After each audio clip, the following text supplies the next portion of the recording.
Mr. President, I rise today to address a matter that has been very much on my mind. At a moment when it seems that our democracy is more defined by our discord and our dysfunction than by our own values and principles. Let me begin by noting a somewhat obvious point, that these offices that we hold are not ours indefinitely. We're not here simply to mark time. Sustained incumbency is certainly not the point of seeking office, and there are times when we must risk our careers in favor of our principles. Now is such a time. It must also be said that I rise today with no small measure of regret. Regret because of the state of our disunion. Regret because of the disrepair and destructiveness of our politics. Regret because of the indecency of our discourse. Regret because of the coarseness of our leadership. Regret for the compromise of our moral authority. And by our, I mean all of our, complicity in this alarming and dangerous state of affairs. It is time for our complicity and our accommodation of the unacceptable to end. In this century, a new phrase has entered the language to describe the accommodation of a new and undesirable order, that phrase being the new normal. But we must never adjust to the present coarseness of our national dialogue with the tone set at the top. We must never regard as normal the regular and casual undermining of our democratic norms and ideals. We must never meekly accept the daily sundering of our country. The personal attacks, the threats against principles, freedoms and institution, the flagrant disregard for truth and decency, the reckless provocations, most often for the pettiest and most personal reasons, reasons having nothing whatsoever to do with the fortunes of the people that we have been elected to serve. None of these appalling features of our current politics should ever be regarded as normal. We must never allow ourselves to lapse into thinking that that is just the way things are now. If we simply become inured to this condition, thinking that it is just politics as usual, then heaven help us. Without fear of the consequences and without consideration of the rules of what is politically safe or palatable, we must stop pretending that the degradation of our politics and the conduct of some in our executive branch are normal. They are not normal. Reckless, outrageous, and undignified behavior has become excused and countenanced as telling it like it is, when it is actually just reckless, outrageous, and undignified. And when such behavior emanates from the top of our government, it is something else. It is dangerous to a democracy. Such behavior does not project strength, because our strength comes from our values. It instead projects a corruption of the spirit and weakness. It is often said that children are watching. Well, they are. And what are we going to do about that? When the next generation asks us, why didn't you do something? Why didn't you speak up? What are we going to say? Mr. President, I rise today to say enough. We must dedicate ourselves to making sure that the anomalous never becomes the normal. With respect and humility, I must say that we have fooled ourselves for long enough that a pivot to governing is right around the corner, a return to civility and stability right behind it. We know better than that. By now, we all know better than that. Here today, I stand to say that we would be better served. We would better serve the country by better fulfilling our obligations under the Constitution by adhering to our Article 1 old normal, Mr. Madison's doctrine of separation of powers. This genius innovation, which affirms Madison's status as a true visionary and for which Madison argued in Federalist 51, held that the equal branches of our government would balance and counteract with each other, if necessary. Ambition counteracts ambition, he wrote. But what happens if ambition fails to counteract ambition? What happens if stability fails to assert itself in the face of chaos and instability? If decency fails to call out indecency? Were the shoe on the other foot, would we Republicans meekly accept such behavior on display from dominant Democrats? Of course we wouldn't, and we would be wrong if we did. When we remain silent and fail to act, when we know that silence and inaction is the wrong thing to do because of political considerations, because we might make enemies, because we might alienate the base, because we might provoke a primary challenge, because ad infinitum, ad nauseum, when we succumb to those considerations in spite of what should be greater considerations and imperatives in defense of our institutions and our liberty, we dishonor our principles and forsake our obligations. Those things are far more important than politics.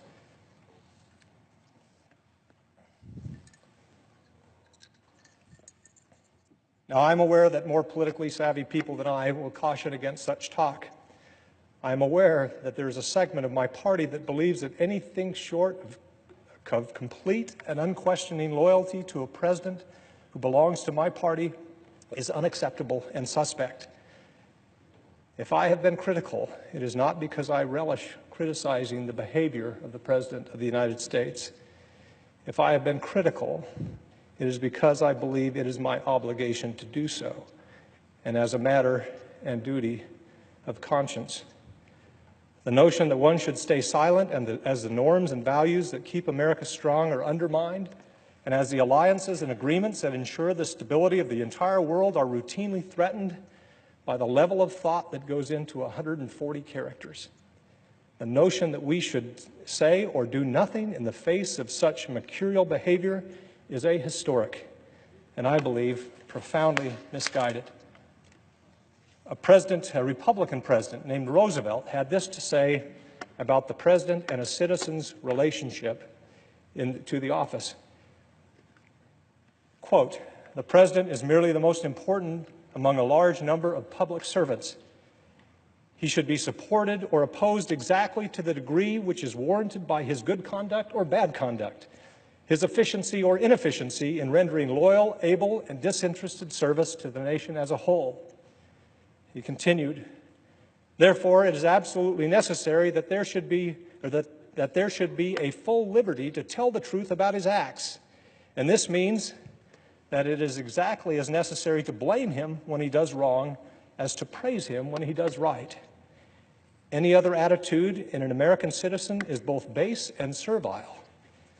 President Roosevelt continued, "To announce that there must be no criticism of the president, or that we are to stand by a president, right or wrong, is not only unpatriotic and servile, but is morally treasonable to the American public." Unquote. Acting on conscience and principle is the manner in which we express our moral selves, and as such, loyalty to conscience and principle should supersede loyalty to any man or party. We can all be forgiven for failing in that measure from time to time. I certainly put myself at the top of the list of those who fall short in this regard. I am holier than none. But too often we rush to salvage principle, not to salvage principle, but to forgive and excuse our failures so that we might accommodate them and go right on failing, until the accommodation itself becomes our principle. In that way, and over time, we can justify almost any behavior and sacrifice any principle. I'm afraid that this is where we now find ourselves. When a leader correctly identifies real hurt and insecurity in our country and instead of addressing it goes to look for someone to blame, there is perhaps nothing more devastating to a pluralistic society. Leadership knows that most often a good place to start in assigning blame is to look somewhat closer to home. Leadership knows where the buck stops. Humility helps. Character counts. Leadership does not knowingly encourage or feed ugly or debased appetites in us. Leadership lives by the American creed, e pluribus unum, from many one.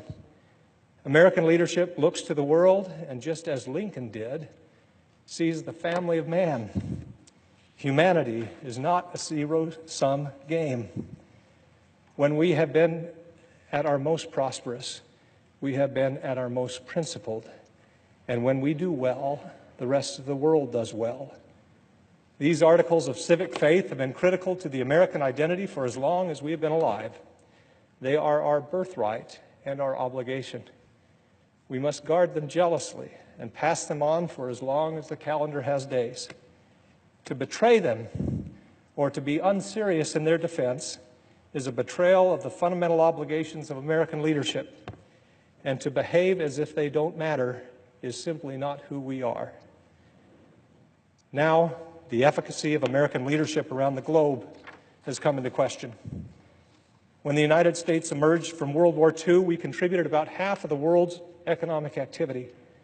It would have been easy to secure our dominance, keeping those countries who had been defeated or greatly weakened during the war in their place. We didn't do that. It would have been easy to focus inward. We resisted those impulses. Instead, we financed reconstruction of shattered countries and created international organizations and institutions that have helped provide security and foster prosperity around the world for more than 70 years. Now it seems that we, the architects of this visionary, rules-based world order that has brought so much freedom and prosperity, are the ones most eager to abandon it. The implications of this abandonment are profound, and the beneficiaries of this rather radical departure in the American approach to the world are the ideological enemies of our values. Despotism loves a vacuum, and our allies are now looking elsewhere for leadership. Why are they doing this? None of this is normal. And what do we, as United States senators, have to say about it? The principles that underlie our politics, the values of our founding, are too vital to our identity and to our survival to allow them to be compromised by the requirements of politics. Because politics can make us silent when we should speak, and silence can equal complicity. I have children and grandchildren to answer to, and so, Mr. President, I will not be complicit or silent. I've decided that I would be better able to represent the people of Arizona and to better serve my country and my conscience by freeing myself of the political consideration that consume far too much bandwidth and would cause me to compromise far too many principles. To that end, I am announcing today that my service in the Senate will conclude at the end of my term in early January 2019. It is clear at this moment that a traditional conservative who believes in limited government and free markets, who is devoted to free trade, who is pro-immigration, has a narrower and narrower path to nomination in the Republican Party, the party that has so long defined itself by its belief in those things. It is also clear to me for the moment that we have given in or given up on the core principles in favor of a more viscerally satisfying anger and resentment. To be clear, the anger and resentment that the people feel at the royal mess that we've created are justified. But anger and resentment are not a governing philosophy. There is an undeniable potency to a populist appeal by mischaracterizing or misunderstanding our problems and giving in to the impulse to scapegoat and belittle. The impulse to scapegoat and belittle threatens to turn us into a fearful, backward-looking people. In the case of the Republican Party, those things also threaten to turn us into a fearful, backward-looking minority party. We were not made great as a country by indulging in or even exalting our worst impulses, turning against ourselves, glorifying in the things that divide us, and calling fake things true and true things fake. And we did not become the beacon of freedom in the darkest corners of the world by flouting our institutions and failing to understand just how hard-won and vulnerable they are. This spell will eventually break. That is my belief. We will return to ourselves once more, and I say the sooner the better. Because we have a healthy government, we must also have healthy and functioning parties. We must respect each other again in an atmosphere of shared facts and shared values, comity and good faith. We must argue our positions fervently and never be afraid to compromise. We must assume the best of our fellow man and always look for the good. Until that day comes, we must be unafraid to stand up and speak out as if our country depends on it, because it does. I plan to spend the remaining 14 months of my Senate term doing just that. Mr. President, the graveyard is full of indispensable men and women. None of us here is indispensable, nor were even the great figures of history who toiled at these very desks in this very chamber to shape the country that we have inherited. What is indispensable are the values that they consecrated in Philadelphia and in this place, values which have endured and will endure for so long as men and women wish to remain free. What is indispensable is what we do here in defense of those values. A political career does not mean much if we are complicit in undermining these values. I thank my colleagues for indulging me here today. I will close by borrowing the words of President Lincoln, who knew more about healthy enmity and preserving our founding values than any other American who has ever lived. His words from his first inaugural were a prayer in his time and are now no less in ours. We are not enemies, but friends. We must not be enemies. Though passion may have strained, it must not break the bonds of our affection. The mystic chords of memory will swell when again touched, as surely as they will be by the better angels of our nature. Thank you, Mr. President. I yield the floor.